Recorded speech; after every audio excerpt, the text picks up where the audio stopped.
السلام علیکم ورحمۃ اللہ وبرکاتہ۔ بسم اللہ الرحمن الرحیم، الحمد للہ رب العالمین، بہ نستعین، والصلاة والسلام علی اشرف الانبیاء والمرسلین، نبینا محمد وعلی آلہ واصحابہ اجمعین، وعلی من تبعهم بإحسان إلی یوم الدین۔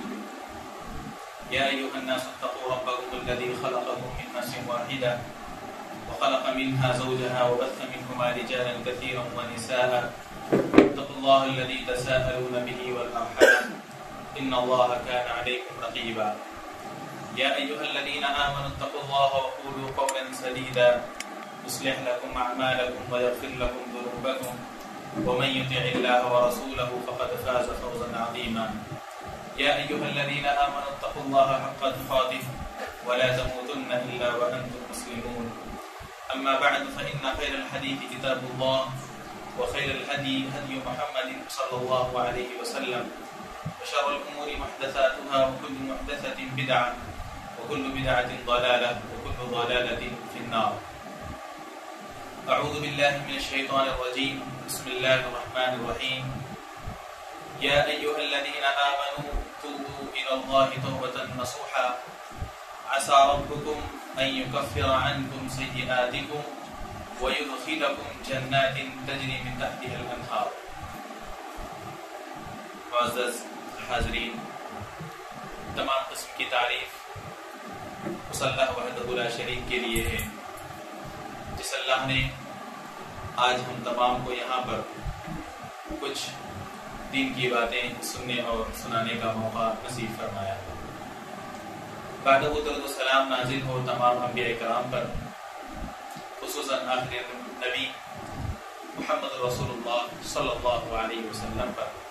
اللهم صل على محمد وعلى آل محمد كما صليت على إبراهيم وعلى آل إبراهيم إنك حميد مجيد۔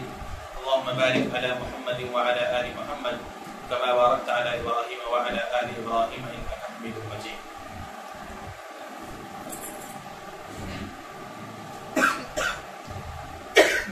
معزز حاضرین، ہمیں کا ہر آدمی یہ بات جانتا ہے کہ اللہ تبارک و تعالی نے انسان کے اندر خیر اور شر دونوں مادے رکھے ہیں۔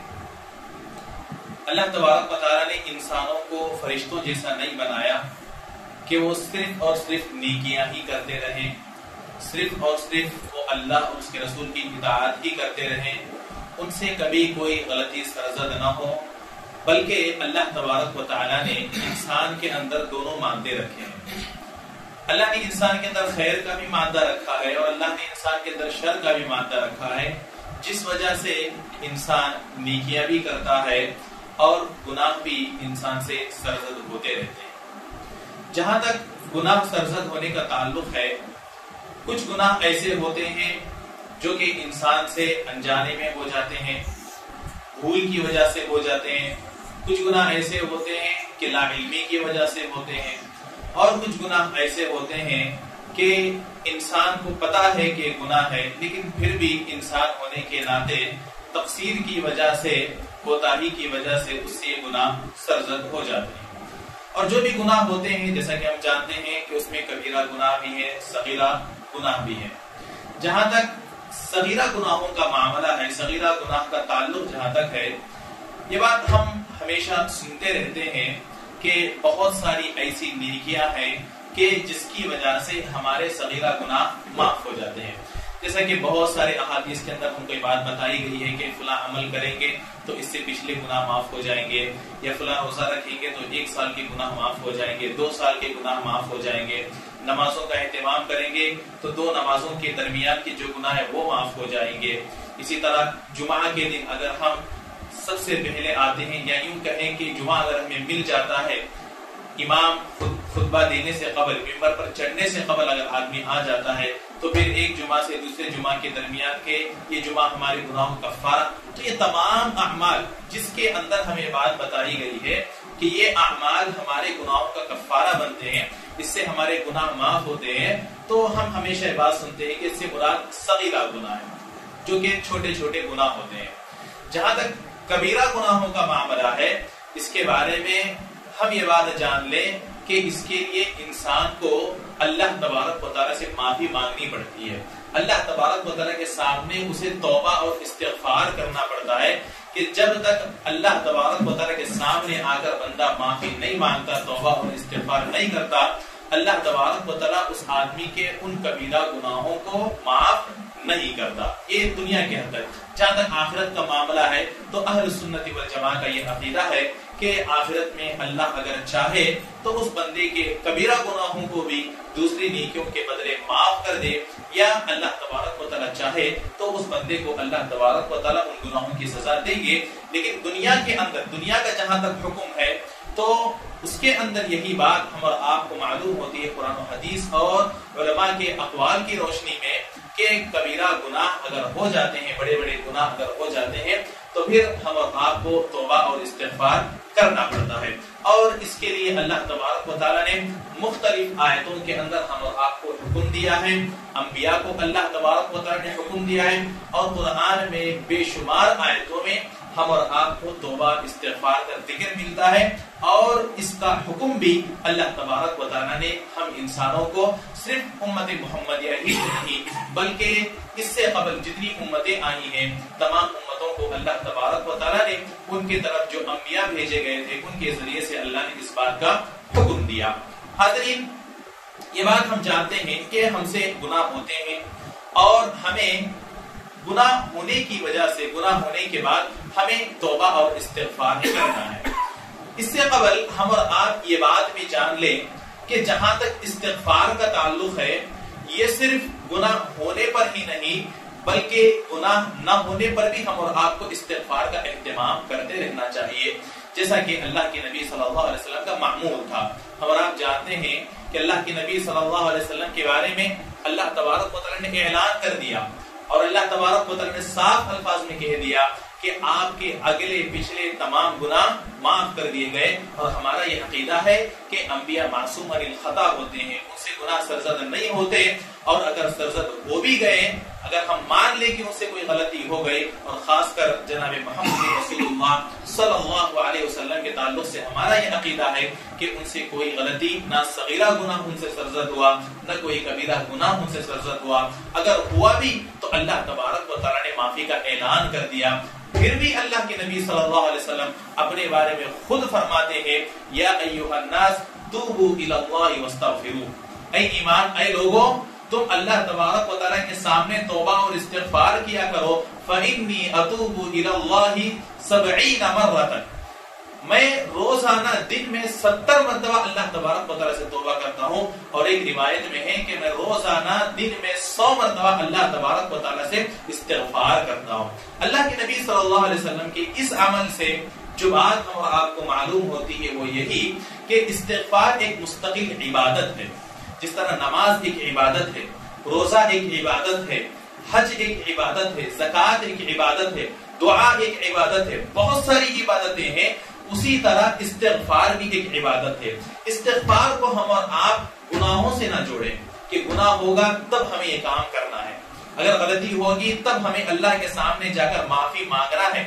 استغفر اللہ ہمیشہ، جب بھی ہم کو موقع ملے، جب بھی ہمیں یاد آئے، چاہے ہم سے غلطی ہوئی ہو یا نہ ہوئی ہو، اللہ تبارک و تعالیٰ سے استغفار کرتے رہیں، معافی مانگتے رہیں، کیونکہ یہی اللہ کے نبی صلی اللہ علیہ وسلم کا معمول تھا اور اللہ کے نبی صلی اللہ علیہ وسلم کا طرز تھا. تو بنیادی مسئلہ جو ہم اور آپ کو سب سے پہلے معلوم کرنے کا ہے وہ یہ کہ توبہ اور استغفار کا تعلق گناہ سے نہیں ہے بلکہ یہ ایک مستقل عبادت ہے. ہاں، گناہ ہونے پر بھی ہم اور آپ کو کرنا چاہیے، اور اگر گناہ نہ ہو تب بھی ہم اور آپ کو اس چیز کا اہتمام کرتے رہنا چاہیے. حضرین، میرا آج کا جو موضوع ہے وہ ہے توبہ اور استغفار کے فوائد. اگر ہم توبہ اور استغفار کرتے ہیں، اللہ تبارک و تعالیٰ سے معافی مانگتے ہیں، تو اس کے کیا فوائد اور ثمرات ہم اور آپ کو اس دنیا کے اندر اور کل قیامت کے دن آخرت کے اندر رکھے گئے ہیں. آپ ایک بات جان لیں کہ شریعت اسلامیہ ہم اور آپ کو جس چیز کا بھی حکم دیتی ہے اس کے دنیا کے اندر بھی فائدے ہوتے ہیں، آخرت میں بھی فائدے ہوتے ہیں. اور ایک مومن کا، ایک مسلمان کا یہ عقیدہ ہے کہ اگر دنیا میں فائدہ نہ بھی ہو تو ضرور بالضرور اس چیز کا فائدہ آخرت میں انسان کو ملے گا ہی، مل کر ہی رہے گا، کیونکہ یہ اللہ تبارک و تعالیٰ کا کیا ہوا وعدہ ہے۔ جہاں تک توبہ اور استغفار کی بات ہے تو اس کے دنیاوی فوائد بھی ہم اور آپ کو قرآن مجید میں بتائے گئے ہیں، اور اس کے اخروی فوائد بھی ہم اور آپ کو قرآن مجید میں بتائے گئے ہیں۔ میں نے شروع میں آپ کے سامنے ایک آیت کی تلاوت کی، جس آیت میں اللہ تبارک و تعالیٰ بیان فرماتے ہیں یا ایھا الذین آمنوا توبوا الی اللہ توبۃ نصوحا، اے ایمان والو اللہ تبارک و تعالیٰ کے سامنے سچی توبہ کرو، سچی توبہ کرو۔ ایسا نہیں کہ بس ایک فارملٹی کے لیے گناہ ہو گیا ہم اللہ تبارک و تعالیٰ سے کہہ رہے ہیں اے اللہ مجھ سے گناہ ہو گیا معاف کر لے، بس ایک مرتبہ کہہ دیے اور سمجھ رہے ہیں کہ ہمارا استغفار ہو گیا، اللہ تبارک و تعالیٰ کے سامنے ہم نے معافی مانگ لی۔ ایسا نہیں کہ ہم نے اللہ تبارک و تعالیٰ سے کہہ دیا پھر دوبارہ جا کر وہی گناہ کر رہے ہیں، پھر وہی غلطی کر رہے ہیں۔ اسی لیے اللہ تبارک و تعالیٰ نے کہا کہ توبۃ النصوح ہونا چاہیے، ہماری توبہ سچی توبہ ہونا چاہیے۔ اور یہ بات آپ کئی مرتبہ سنے ہوں گے کہ سچی توبہ کے علماء کرام 3 شروط بیان فرماتے ہیں کہ اگر ہماری توبہ اللہ تبارک و تعالیٰ کے پاس قابل قبول ہونی ہے تو ان شروط کو ہم اور آپ کو اپنانا چاہیے، ہمارے توبہ کے اندر یہ تمام چیزیں آنی چاہیے۔ اگر اللہ تبارک و تعالیٰ کے حقوق سے اس کا تعلق ہے اور اگر بندوں کے حق سے تعلق ہے تو پھر 4 شرطیں اس میں بتائی جاتی ہیں۔ 3 شرطیں کون سی ہیں؟ سب سے پہلے تو یہ کہ آدمی مکمل طور پر اس گناہ کو چھوڑ دے، آدمی مکمل طور پر اس گناہ کو چھوڑ دے۔ اور دوسری شرط یہ بتائی گئی ہے کہ آدمی یہ عزم کرے کہ میں آئندہ مستقبل میں اپنی زندگی میں کبھی یہ گناہ نہیں کروں گا۔ ایسا نہیں ہونا چاہیے کہ ہم گناہ کر رہے ہیں، اللہ سے توبہ کر رہے ہیں، پھر گناہ کر رہے ہیں، پھر اللہ تبارک و تعالیٰ سے توبہ کر رہے ہیں۔ نہیں، اگر ایسا کر رہے ہیں تو مطلب یہ کہ ہماری توبہ سچی نہیں ہے، اسی وجہ سے ہماری توبہ قبول بھی نہیں ہو رہی ہے، اسی وجہ سے ہم پھر گناہ پہ گناہ کرتے جا رہے ہیں، بار بار وہی گناہ کرتے جا رہے ہیں۔ اس لیے آدمی اس بات کا عزم کر لے کہ میں مستقبل میں فیوچر میں کبھی یہ غلطی نہیں کروں گا۔ اور تیسری شرط یہ بتائی جاتی ہے کہ آدمی اپنے گناہ پر شرمندہ ہو، آدمی کو شرمندگی محسوس ہونا چاہیے کہ مجھ سے غلطی ہو گئی۔ اگر آدمی کے دل میں یہ احساس نہیں ہے، اس احساس کے بغیر آدمی اللہ کے سامنے جا کر توبہ کرے گا، استغفار کرے گا، تو پھر ایسی توبہ اور استغفار بھی اللہ تبارک و تعالیٰ کے پاس قابل قبول نہیں ہوگی۔ ہمیں اپنے گناہوں پر شرمندہ ہونا ہوگا، شرمندگی کا اظہار کرنا ہوگا، پھر اس کے بعد ہماری یہ توبہ اللہ کے پاس قبول ہوگی۔ اور اگر یہ جو گناہ ہم سے ہوا ہے بندوں کے حق سے اس کا تعلق ہے تو ایک اور شرط اس میں علماء کرام اضافہ کرتے ہیں، کہتے ہیں کہ بندے کے حق میں جو حق تلفی ہم نے کی ہے، کوتاہی کی ہے، اس کوتاہی کو ہم پورا کریں۔ یا یعنی کہ اگر ہم نے کسی کا مال ہڑپ لیا ہے، کسی کا جبرن ہم نے مال لے لیا ہے، تو جو بھی حق ہے مال کے تعلق سے ہی نہیں، کسی بھی قسم کا حق اگر ہم نے کسی کا لے لیا ہے، اگر طاقت ہے تو اس حق کو واپس کر دیں، یا یہ کہ کم از کم اس آدمی سے جا کر معافی مانگے کہ تمہارے حق میں نے فلاں کوتاہی کی، مجھ سے اس طرح کی غلطی ہو گئی، مجھے معاف کر دیں۔ اگر بندہ معاف کر دے گا تو پھر اللہ تبارک و تعالیٰ بھی بندے کے اس حق کے تعلق سے انسان سے جو کوتاہی ہوئی ہے اس کوتاہی کو اللہ تبارک و تعالیٰ معاف کریں گے۔ تو ان شروط کے ساتھ ہم اور آپ کو توبہ کرنی ہے۔ تو پھر اللہ تبارک و تعالیٰ نے اس کے فائدے ہم اور آپ کو بتائے۔ اللہ نے کیا کہا؟ توبوا الی اللہ توبۃ نصوحا عسى ربکم ان یکفر عنکم سیئاتکم۔ سب سے پہلا فائدہ توبہ اور استغفار کرنے کا پہلا فائدہ کیا ہوگا کہ امید ہے کہ اللہ تبارک و تعالیٰ اس توبہ اور استغفار کے ذریعے سے تمہارے گناہوں کو معاف کر دے۔ ضروری نہیں کہ ہم نے توبہ کیا ہے تو اللہ ہمارے گناہوں کو معاف کر دے گا، ضروری نہیں ہے۔ ہاں، اللہ نے ہم کو حکم دیا کہ ہمیں توبہ کرنا ہے، ایک مرتبہ ہم توبہ کرتے ہیں، یہی مسئلہ ہوتا ہے۔ بہت سارے لوگ سمجھتے ہیں کہ ہاں میں نے اللہ سے معافی مانگ لی، ہاں مجھ سے غلطی ہوئی، باقاعدہ شرمندگی بھی اس کے اوپر ہو گئی، عزم بھی کر لیا کہ آئندہ سے گناہ نہیں کروں گا، اور مکمل طور پر اس گناہ کو چھوڑ بھی دیا، ایک مرتبہ توبہ کر لیا اور سکون کے ساتھ بیٹھ گیا کہ ہاں مجھ سے غلطی ہوئی تھی، پورے شروع کے ساتھ میں نے توبہ کر لیا، اللہ سے معافی مانگ لی، ختم نہیں۔ ہم اور آپ کو بار بار توبہ کرنا چاہیے، بار بار استغفار کرنا چاہیے، کیونکہ ہمیں پتہ نہیں کہ کون سا وہ استغفار ہوگا، کون سی وہ دعا ہوگی جو اللہ تبارک و تعالیٰ ہماری قبول کرے گا۔ ضروری نہیں کہ ایک مرتبہ ہم نے استغفار کیا تو اللہ تبارک و تعالیٰ ہمیں معاف کر دیں گے، لیکن یہ بات بھی یاد رکھنا چاہیے، اللہ سے ہم یہ امید رکھیں گے کہ اللہ تبارک و تعالیٰ جب ایک بندہ آگے بڑھ کر آتا ہے، اللہ سے معافی مانگتا ہے، تو پھر اللہ تبارک و تعالیٰ اس بندے کے گناہ کو معاف کرتا ہے. کیونکہ ایک مشہور حدیث ہے کہ اللہ تبارک و تعالیٰ بندے کے استغفار پر اتنا خوش ہوتا ہے کہ اللہ کے نبی صلی اللہ علیہ وسلم نے ایک مثال دی کہ جس میں آتا ہے کہ ایک بندہ ہے، ایک آدمی سفر کی حالت میں ہے، اس کی سواری اچانک سے سفر میں کھو جاتی ہے، اس سواری پر اس کا پورا سامان ہے، یعنی اگر وہ سواری نہ ملی تو اس دنیا کے اندر اس کی زندگی کی کوئی امید باقی نہیں ہے. ایسی سواری ہے اور اس پر اس کا اتنا سامان ہے، نہ تو آگے بڑھ پائے گا اور نہ زندہ رہ پائے گا. اسی میں کھانے پینے کا سامان ہے، سب کچھ چیزیں اسی کے اندر ہے، لیکن وہ سواری کھو جاتی ہے. آدمی بہت تلاش کرتا ہے، پھر بعد میں جب تھک ہار کر ایک درخت کے سائے میں لیٹ جاتا ہے اور پھر جب دوبارہ اٹھتا ہے تو دیکھتا ہے کہ جب آدمی مکمل طور پر مایوس ہو چکا تھا کہ اب میری زندگی ختم، اب نہ میری سواری ملے گی اور نہ میں اب یہاں سے آگے بڑھ پاؤں گا، نہ میں اپنے سفر کو آگے لے جا پاؤں گا اور نہ ہی میں اپنی زندگی کو آگے لے جا پاؤں گا. جب ایسی حالت انسان کی ہو گئی، پھر اچانک سے بغیر کسی محنت کے، بغیر کسی کوشش کے، بغیر کسی جد و جہد کے جب وہ سواری اس کے سامنے آ کر کھڑی ہو جاتی ہے تو بندہ کتنا خوش ہوتا ہے، اتنا خوش ہوتا ہے، اتنا خوش ہوتا ہے. اللہ کے نبی صلی اللہ علیہ وسلم کہتے ہیں کہ وہ بندہ اللہ کو پکار کر کہتا ہے، اے اللہ تو میرا بندہ ہے، میں تیرا رب ہوں. آدمی کو خوشی کے بارے میں پتہ نہیں چل رہا ہے کہ اس کی زبان سے کیا نکل رہا ہے.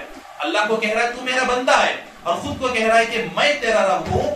تو جب انسان کو کھوئی ہوئی چیز دوبارہ واپس مل جاتی ہے تو اس خوشی کی بنا پر آدمی کو پتہ نہیں چل رہا ہے کہ اس کی زبان سے کیا نکل رہا ہے، تو اللہ تبارک و تعالیٰ کو اس سے کہیں زیادہ خوشی ہوتی ہے اس وقت. تب ایک بندہ اللہ تبارک و تعالیٰ کے راستے سے جو بھٹک گیا تھا، جو گناہوں کے راستے پر چلا گیا تھا، دوبارہ پھر وہ بندہ اللہ تبارک و تعالیٰ کو مل جاتا ہے تو اس سے کہیں زیادہ خوشی اللہ تبارک و تعالیٰ کو ایک بندے کے توبہ اور استغفار کرنے پر ہوتی ہے. تو یہ امید تو ہم اللہ سے رکھیں گے کہ ہم نے اگر توبہ کیا تو انشاءاللہ اللہ ہمارے گناہوں کو معاف کرے گا.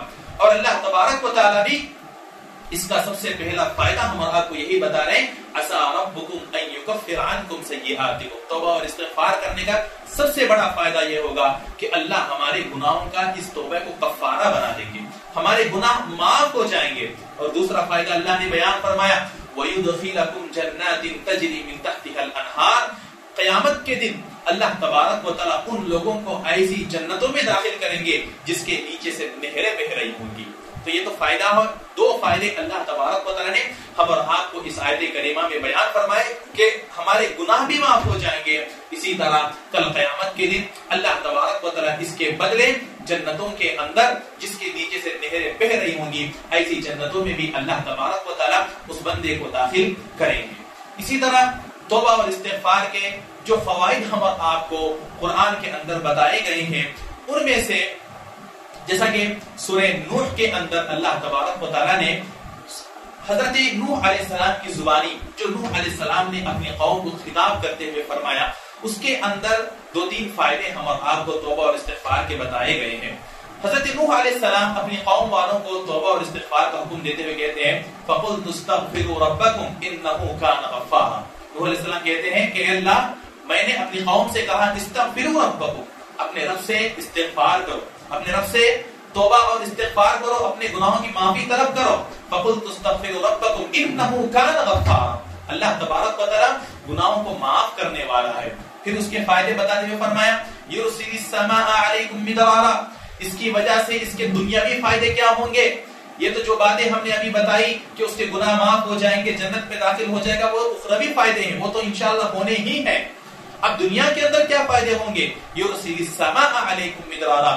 اللہ تبارک و تعالی موسلا دھار بارشیں نازل فرمائے گا، خوب بارشیں اللہ تبارک و تعالی نازل فرمائیں گے. ویرسل السماء علیکم مدرارا ویمددکم باموال وبنین. اللہ تبارک و تعالی مال میں زیادتی کریں گے، اللہ تبارک و تعالی اولاد میں زیادتی کریں گے. یہ اولاد اللہ تبارک و تعالی کی عظیم نعمت ہے، مال اللہ تبارک و تعالی کی نعمت ہے. آج افسوس کے ساتھ یہ بات کہنا پڑتا ہے کہ لوگ مال تو طلب کرتے ہیں لیکن آج لوگ اولاد طلب نہیں کرتے. اولاد کب طلب کرتے ہیں؟ جب ان کو اولاد نہیں ہوتی ہے تو تب طلب کرتے ہیں کہ اے اللہ ہمیں اولاد دے دے، ہماری جھولی کو، ہماری گودی کو بچوں سے بھر دے. لیکن کثرت اولاد کی دعا کوئی نہیں کرتا. فرق سمجھیے، اولاد کی دعا کرتے ہیں لیکن کثرت اولاد کی دعا نہیں کرتے. یعنی کہ ہمارے اولاد زیادہ ہوں، ہمارے بچے زیادہ ہو اس کی کوئی دعا نہیں کرتے، حالانکہ یہ اللہ کی نعمت ہے۔ آج لوگ کیا سمجھتے ہیں کہ زیادہ بچے ہو جائیں گے تو ان کے پرورش کا مسئلہ ہے، ان کو کیسے پالیں گے، میری کمائی تو صرف اتنے ہزار ہے، اتنے ہزار میں بیوی اور میں اور میری بیوی کا خرچہ مکمل نہیں ہو رہا ہے، اگر بچے آ جائیں گے 2 بچے 4 بچے 8 بچے ہو جائیں گے تو ان کو کہاں سے پال پائیں گے؟ حالانکہ ایک مومن کا یہ عقیدہ ہونا چاہیے۔ اللہ تبارک و تعالی نے کہا وَمَا مِن دَابَّةٍ فِي الْأَرْضِ إِلَّا عَلَى اللَّهِ رِزْقُهَا، زمین میں جو بھی باحیات چیز ہے، باحیات مخلوق ہے، اس کی روزی روٹی اللہ تبارک و تعالیٰ کی ذمہ ہے۔ یہ ہمارا عقیدہ ہونا چاہیے۔ اگر یہ ہمارا عقیدہ نہیں ہے تو مطلب یہ کہ اللہ تبارک و تعالیٰ کی ربوبیت پر ہم اور آپ کو مکمل ایمان نہیں ہے۔ اللہ تبارک و تعالیٰ ہمارا رب ہے۔ تو بہرحال اللہ تبارک و تعالیٰ نے کہا کہ استغفار کرنے کی وجہ سے، حضرت نوح علیہ السلام نے اپنی قوم سے کہا کہ اگر تم استغفار کرو گے اللہ بارش بھی نازل فرمائے گا، تمہارے مال میں بھی اللہ تبارک و تعالیٰ برکت دیں گے، اضافہ ہوگا، تمہاری اولاد بھی اللہ تبارک و تعالیٰ کے فضل سے اس کے اندر بھی برکت آئے گی، کثرت اولاد سے اللہ تبارک و تعالیٰ تمہیں مالا مال کرے گا۔ اور کہا وَيُمْدِدْكُمْ بِأَمْوَالٍ وَبَنِينَ وَيَجْعَلْ لَكُمْ جَنَّاتٍ وَيَجْعَلْ لَكُمْ أَنْهَارًا۔ اللہ تبارک و تعالیٰ اس دنیا کے اندر تمہیں باغات بھی دیں گے۔ اللہ تبارک و تعالیٰ ان باغات کے اندر یا یوں کہے کہ زمین کے اندر نہریں بھی اللہ تبارک و تعالیٰ جاری فرمائیں گے۔ اتنی ساری نعمتیں، اتنے سارے فوائد صرف ایک عمل کی وجہ سے، وہ ہے توبہ اور استغفار۔ جو عمل کے اللہ تبارک و تعالیٰ کو بھی اتنا پسند ہے، جو عمل کے انسان اپنے لیے کرتا ہے۔ عام طور پر انسان، جیسا کہ ہم نے شروع میں بتایا تھا کہ عام طور پر لوگ گناہ کرنے کے بعد استغفار کرتے ہیں، تو یہ آپ دیکھیے اللہ تبارک و تعالیٰ کا فضل دیکھیے، اللہ تبارک و تعالیٰ ہمارے اوپر کتنا رحیم ہے، اللہ تبارک و تعالیٰ کتنا کریم ہے، کتنا مہربان ہے کہ انسان عمل خود کے لیے کرتا ہے اور اللہ تبارک و تعالیٰ اسی کو اس کے فائدے بھی دیتا ہے۔ ہم اور آپ کوئی بھی عمل اللہ کے لیے نہیں کرتے، اللہ کے لیے مطلب یہ کہ اللہ کو اس سے فائدہ ہو جائے گا، اللہ کے لیے کرنے کا مطلب یعنی اللہ کی رضا کے لیے کرتے ہیں، یعنی کہ ہم نماز پڑھنے کی وجہ سے اللہ کو فائدہ ہو گیا، ہم گناہ کریں گے تو اللہ کو نقصان ہو جائے گا، ایسی کوئی بات نہیں۔ ہم جو بھی نیکیاں کرتے ہیں اس کا فائدہ ہمیں ملنے والا ہے، اور ہم یہ کام کرتے ہیں پھر اللہ تبارک و تعالیٰ ہم ہی کو اس کا بدلہ دیتا ہے۔ اللہ تبارک و تعالیٰ کو اس سے کوئی فائدہ نہیں، نہ ہماری نیکیوں سے اللہ کو کوئی ملنے والا ہے اور نہ ہمارے گناہوں سے اللہ تبارک و تعالیٰ کو کوئی نقصان ہونے والا ہے۔ جیسا کہ حدیث قدسی میں اللہ تبارک و تعالیٰ بیان فرماتے ہیں کہ اے لوگو اس بات کو یاد رکھ لو، لو ان انسکم وجنکم واولکم وآخرکم، اگر دنیا کے اندر جتنے انسان موجود ہیں، دنیا کے اندر جتنے جنات موجود ہیں، شروع سب سے پہلے جو انسان ہے آدم علیہ السلام سے لے کر قیامت کے دن جتنے لوگ آنے والے ہیں، تمام کے تمام لوگ علی اتقى رجل منکم، دنیا کے اندر جو سب سے متقی آدمی ہے، سب سے اللہ سے ڈرنے والا آدمی ہے، اس کے مانند بھی ہو جائے تو اللہ تبارک و تعالیٰ کی بادشاہت میں کچھ اضافہ ہونے والا نہیں ہے۔ اور اسی کے برخلاف یہ بیان فرمایا کہ اگر تمام کے تمام لوگ دنیا کا جو سب سے فاجر فاسق گنہگار آدمی ہے اس کی مانند بھی ہو جائے تب بھی اللہ کی ملکیت میں، اللہ کے خزانے میں کوئی کمی آنے والی نہیں ہے۔ تو یہ تمام اعمال، یہ تمام عبادتیں ہمارے اپنے فائدے کے لیے، اللہ کا نہ اس سے، اللہ کے فائدے سے نہ اس کا کوئی تعلق ہے، نہ اللہ تبارک و تعالیٰ کے نقصان سے اس کا تعلق ہے۔ تو ان آیت کے اندر حضرت نوح علیہ السلام نے اپنی قوم کو خطاب کرتے ہوئے استغفار کے یہ فوائد بتائے، اور اس آیت کی روشنی میں مفسرین ایک واقعہ بھی نقل فرماتے ہیں کہ غالباً امام حسن بصری رحمۃ اللہ علیہ کے تعلق سے بات آتی ہے کہ ان کے پاس ایک آدمی آتے ہیں، آ کر شکایت کرتے ہیں کہ ہمارے علاقے کے اندر قحط سالی پڑی ہوئی ہے، ہمارے علاقے میں بارش نہیں ہو رہی ہے۔ انہوں نے جواب دیا کہ جاؤ توبہ استغفار کرو۔ دوسرا آدمی آتا ہے، شکایت لے کر آتا ہے کہ میرے گھر میں اولاد نہیں ہے، اولاد کے لیے مجھے کیا کرنا چاہیے؟ وہ جواب دیتے ہیں کہ جاؤ اور اللہ تبارک و تعالیٰ سے توبہ اور استغفار کرو۔ اسی طرح ایک آدمی آ کر مال کی تنگی کی شکایت کرتے ہیں، اس آدمی سے بھی امام حسن بصری رحمۃ اللہ علیہ کہتے ہیں کہ جاؤ توبہ استغفار کرو۔ وہاں پر ان کے جو شاگرد بیٹھے ہوئے ہوتے ہیں ان کو بڑا تعجب ہوتا ہے۔ جب وہ تینوں سائل چلے گئے تو ان کے بعد پوچھتے ہیں کہ کیا ماجرا ہے کہ سوال تو مختلف تھا لیکن جواب ایک ہی آپ نے دیا، سوال الگ الگ ہے، ہر آدمی اپنی الگ الگ پریشانی لے کر آیا، ایک پریشانی کا دوسرے پریشانی سے کوئی تعلق نہیں ہے، ایک مسئلے کا دوسرے مسئلے سے کوئی تعلق نہیں، پھر بھی جواب آپ دیکھیں کہ آپ نے تمام کا جواب ایک ہی دیا کہ جاؤ اور اپنے گناہوں کا استغفار کرو، توبہ کرو۔ تو اس وقت امام حسن بصری رحمۃ اللہ علیہ اسی آیت کریمہ کی تلاوت کرتے ہیں اور کہتے ہیں کہ کیا تم نے اس آیت کو نہیں پڑھا جس میں اللہ تبارک و تعالیٰ کہتے ہیں فَقُلْتُ اسْتَغْفِرُوا رَبَّكُمْ إِنَّهُ كَانَ غَفَّارًا يُرْسِلِ السَّمَاءَ عَلَيْكُمْ مِدْرَارًا وَيُمْدِدْكُمْ بِأَمْوَالٍ وَبَنِينَ وَيَجْعَلْ لَكُمْ جَنَّاتٍ وَيَجْعَلْ لَكُمْ أَنْهَارًا۔ تو اس آیت سے ہم اور آپ کو کیا بات معلوم ہوتی ہے کہ توبہ استغفار اگر ہم اور آپ کریں گے تو اس کے ذریعے سے اللہ تبارک و تعالیٰ دنیا کے اندر ہم اور آپ کو ان تمام فوائد سے مالا مال کرنے والا ہے۔ اور اگر ہم اور آپ توبہ استغفار کریں گے تو اس کا سب سے بڑا فائدہ، بہت بڑا ایک فائدہ یہ ہونے والا ہے کہ دنیا کے اندر جو عذابات آتے ہیں، آسمانی جو آفتیں جسے ہم اور آپ کہتے ہیں، قدرتی مصیبتیں جسے ہم اور آپ کہتے ہیں، ان مصیبتوں اور ان آفتوں سے ہم اور آپ اپنے آپ کو بچا سکتے ہیں۔ توبہ استغفار نہ کرنے کی وجہ سے زلزلے آئیں گے، توبہ استغفار نہ کرنے کی وجہ سے طوفان آئیں گے، توبہ استغفار نہ کرنے کی وجہ سے قحط سالی آئے گی، توبہ استغفار نہ کرنے کی وجہ سے مختلف قسم کے امراض آئیں گے، جیسا کہ کورونا کے اندر ہم نے دیکھا کہ ایسی وبا آئی کہ پوری دنیا کے اندر پھیل گئی، پوری دنیا پریشان ہو گئی، پوری دنیا سمٹ کر اپنے گھروں کے اندر رہ گئی۔ تو اس طرح کی آسمانی مصیبتیں، آسمانی وبائیں، قدرتی مصیبتوں سے جو کہ اللہ تبارک و تعالیٰ کی طرف سے ایک عذاب ہوتی ہیں، یہ تمام کیا ہوتی ہیں؟ یہ زلزلے، یہ طوفان، یہ وبائیں، یہ تمام اللہ تبارک و تعالیٰ کی طرف سے عذابات ہیں۔ یہ عذابات کو اگر ہم اور آپ اپنے آپ سے روکنا چاہتے ہیں، فردن نہیں بلکہ اجتماعی طور پر ہم اور آپ کو یہ کام کرنا ہوگا کہ ہم اور آپ کو تمام لوگوں کو مل کر، تمام امت مسلمہ کو، چاہے وہ کسی بھی ملک کے ہو، دنیا کے کسی بھی کونے میں ہو، تمام لوگوں کو مل کر اللہ تبارک و تعالیٰ کے سامنے توبہ و استغفار کرنا ہوگا۔ کیوں؟ اللہ تبارک و تعالیٰ قرآن مجید میں بیان فرماتے ہیں وَمَا كَانَ اللَّهُ لِيُعَذِّبَهُمْ وَأَنْتَ فِيهِمْ وَمَا كَانَ اللَّهُ مُعَذِّبَهُمْ وَهُمْ يَسْتَغْفِرُونَ۔ دنیا کے اندر اگر اللہ کے عذاب سے بچنا ہے تو اللہ تبارک و تعالیٰ نے دو اسباب بیان فرمائے۔ یہ دو چیزیں جب تک دنیا کے اندر رہیں گی اللہ کا عذاب نہیں آئے گا۔ کون سی دو چیزیں ہیں؟ اللہ نے سب سے پہلے کہا وَمَا كَانَ اللَّهُ لِيُعَذِّبَهُمْ وَأَنْتَ فِيهِمْ۔ اللہ کے نبی صلی اللہ علیہ وسلم، آپ جب تک دنیا میں ہیں، آپ جب تک اپنی امت کے درمیان ہیں، اللہ تبارک و تعالیٰ عذاب دینے والا نہیں ہے۔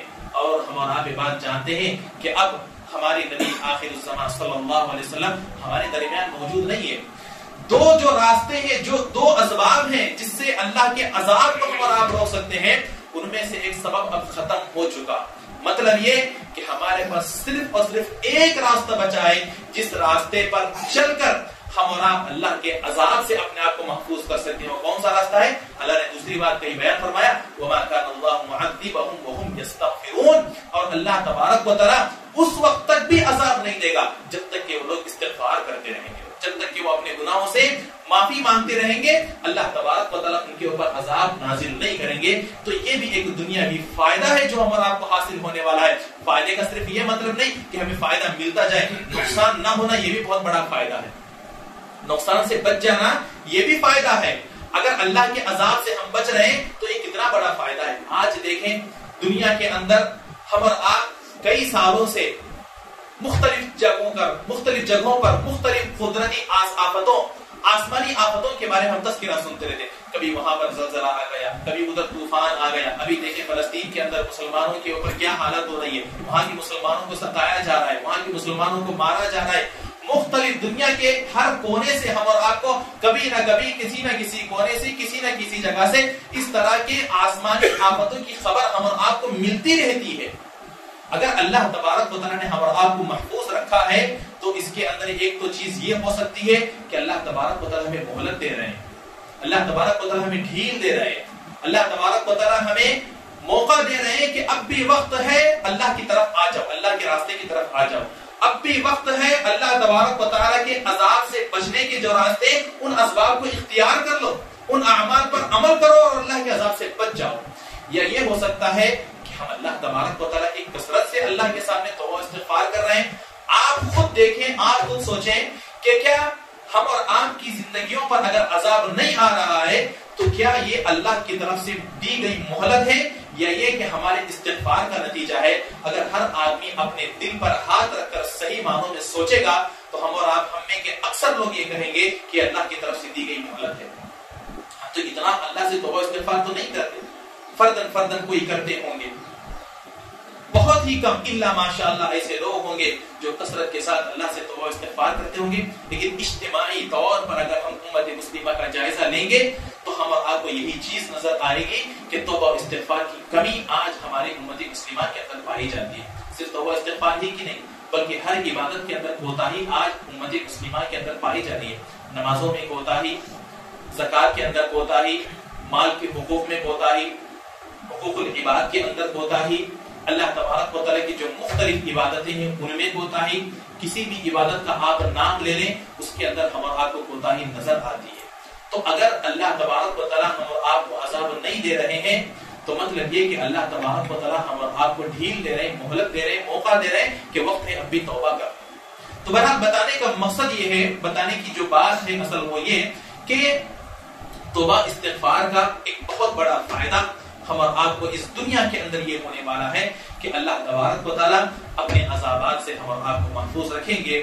اس طرح سے اگر ہم قرآن و حدیث کا مطالعہ کریں گے تو بے شمار فوائد ہم اور آپ کو توبہ اور استغفار کی یہ جو عبادت ہے اس سے متعلق ہم اور آپ کو ملیں گی. یہ چند فائدے ہیں جو دنیا اور آخرت میں ہم اور آپ کو ہونے والے ہیں. اللہ تبارک و تعالیٰ سے دعا ہے کہ اللہ تبارک و تعالیٰ ہم تمام کو کثرت سے توبہ اور استغفار کرنے کی توفیق عطا فرما. اللہ تبارک و تعالیٰ ہم سے گناہ سرزد ہو یا نہ ہو ایک عبادت کے طور پر ہمیں زیادہ سے زیادہ استغفار کرنے کی توفیق عطا فرما. اللہ تبارک و تعالیٰ ہمیں جب بھی توبہ کرے سچی خالص دل کے ساتھ توبہ کرنے کی توفیق عطا فرما. اللہ ہمیں جو بھی کام کرے قرآن و حدیث کی روشنی میں کرنے کی توفیق عطا فرما. آمین. اقول قولی ھذا استغفر اللہ لي ولكم ولسائر المسلمین اجمعین واستغفروہ انہ